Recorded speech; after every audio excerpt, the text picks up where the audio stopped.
ಎಲ್ಲರಿಗೂ ನಮಸ್ಕಾರ. ನಾವಿವತ್ತು ಮನೆಯಲ್ಲೇ ರೆಡಿ ಮಾಡ್ಕೊಂಡಿರುವಂಥ ವರಮಹಾಲಕ್ಷ್ಮಿ ಸೆಟಪ್ನ ತೋರಿಸ್ತಾ ಇದ್ದೀನಿ.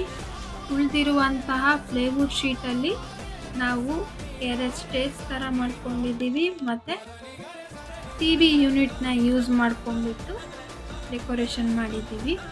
ಅದಕ್ಕೆ ನೀವು ಏನೋ ಒಂದು 500-600 ಸಮಥಿಂಗಲ್ಲಿ ಈ ಥರ ಸೆಟಪ್ನ ರೆಡಿ ಮಾಡ್ಕೋಬೋದು. ತುಂಬ ಈಸಿಯಾಗಿರುತ್ತೆ. ಒಂದು ಸ್ವಲ್ಪ ಅದೇ ಇದ್ರದ್ದು ಮೆಜರ್ಮೆಂಟು ಅದರಿಂದ ಒಂಚೂರು ಹೆಚ್ಚಿದ್ಬಿಟ್ರೆ ನೀವು ಆರಾಮಾಗಿ ಮಾಡ್ಕೋಬೋದು. ತುಂಬ ಚೆನ್ನಾಗಿ ಮಾಡ್ಕೊಂಡ್ವಿ. ಅದು ಕಸ್ಟಮೈಸ್ ಟೈಪು ಆಯಿತು ನನಗೆ ಆ್ಯಕ್ಚುಲಿ ಇದೇ ಥರ ಬೇಕಿತ್ತು. ಹಾಗಾಗಿಬಿಟ್ಟು ಹಸ್ಬೆಂಡಿಗೆ ಹೇಳ್ಬಿಟ್ಟು ಮಾಡಿಸ್ಕೊಂಡಿದ್ದೀನಿ. ನನಗಂತೂ ತುಂಬ ಇಷ್ಟ ಆಯಿತು. ಇದ್ರಿಂದ ಡೆಕೋರೇಷನ್ನು ನೆಕ್ಸ್ಟ್ ವಿಡಿಯೋದಲ್ಲಿ ತೋರಿಸ್ತೀನಿ. Thank you.